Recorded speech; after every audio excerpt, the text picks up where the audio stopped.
In this video, I'm going to show you how to create a notification for when a task is overdue. So you'll go to your add-ons, find a notifications configuration add-on, click configure, and then you're taken to the list of all notifications in the system.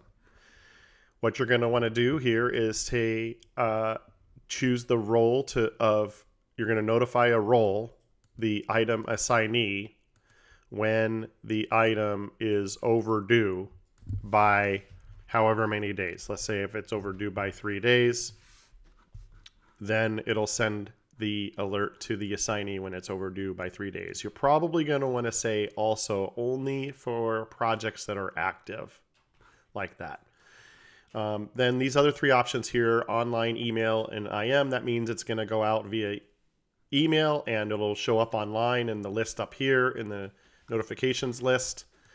And it will also be sent via Slack or Microsoft Teams or a push notification with that checkbox checked. So hit save. Now that alert is now in there, and anyone who's assigned a task that's overdue by 3 days will get an email on the third day that it's after it's overdue.